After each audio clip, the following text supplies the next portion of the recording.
ఒకానొక ప్రాంతంలో, ఒక అరణ్యంలో అనేకమైన చెట్లు పెరిగాయి. చాలామంది ఆ చుట్టుపక్కల ప్రాంతం వారు వచ్చి వారికి కావలసిన చెట్లను, మ్రానులను నరుకొని వారికి ఉపయోగపడే విధంగా తీసుకుని వెళ్తున్నారు. ఆ విధంగా చాలా కాలం నుంచి ఒక చెట్టు ఉంది, చాలా ఎత్తుగా, బలంగా, లావుగా ఉంది. ఆ చెట్టు అనుకుంటా ఉంది, చాలా మంది వస్తున్నారు రోజు, మరి పక్కన చెట్టు నరుక్కొని వెళ్తున్నారు, కానీ నా దగ్గరికి ఎవరు రావటం లేదేంటి, నేను దేనికి పనికిరానా, ఎవరికి పనికిరానా అని తనలో తాను ఎంతో బాధపడుతూ ఉంది. ఒకరోజు చాలామంది ఆ అరణ్యంలోకి వచ్చారు.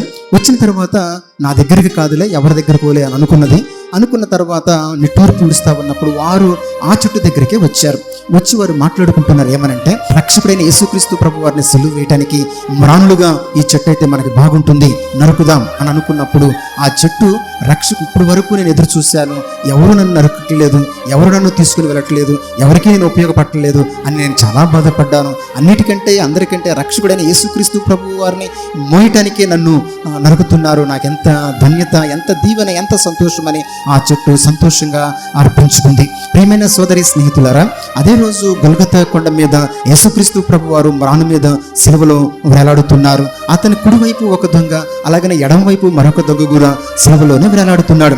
అయితే యేసుక్రీస్తు ప్రభు వారు ఆయన చెప్పిన మాటలను బట్టి, చెప్పిన మొట్టమొదటి మాటలను బట్టి ఒక దొంగలో చాలా పశ్చాత్తాపం కలిగి, యేసయ్య నన్ను నీ రాజ్యంలోకి వచ్చినప్పుడు జ్ఞాపకం చేసుకోమని తన పాపాన్ని ఒప్పుకున్నాడు. మరొకడేమో వారి పాపాన్ని ఒప్పుకోకుండా ఈ దేవుణ్ణి దూషించాడు. ఇది లూకా సువార్త 23వ అధ్యాయంలో రాయబడి ఉంది. ఆ గొల్గొతా కొండ మీద ముగ్గురు సిలువలో వేలాడుతున్నారు.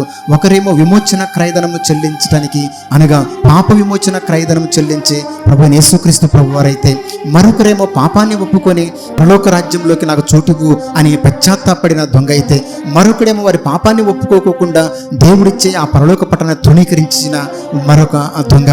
ప్రియమైన సోదరి స్నేహితుడా, యేసయ్య దగ్గర ఇద్దరికి ఒకే దగ్గరలో ఉన్నారు, ఒకే దూరంలో ఉన్నాడు. ఒకడేమో పాపం విషయమే పశ్చాత్తాపడి ప్రభు వైపు తిరిగి పరలోక రాజ్యాన్ని పొందుకున్నాడు.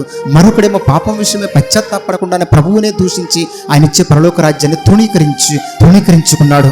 ఒకడేమో అంగీకరించి ఆయన రాజ్యానికి చేరితే, మరొకడేమో తృణీకరించి విడవబడ్డాడు. ఈరోజు యేసుక్రీస్తు ప్రభు వారు నిన్ను ప్రేమించి నీ కొరకు ప్రాణం పెట్టిన యేసయ్య పిలుస్తున్నాడు.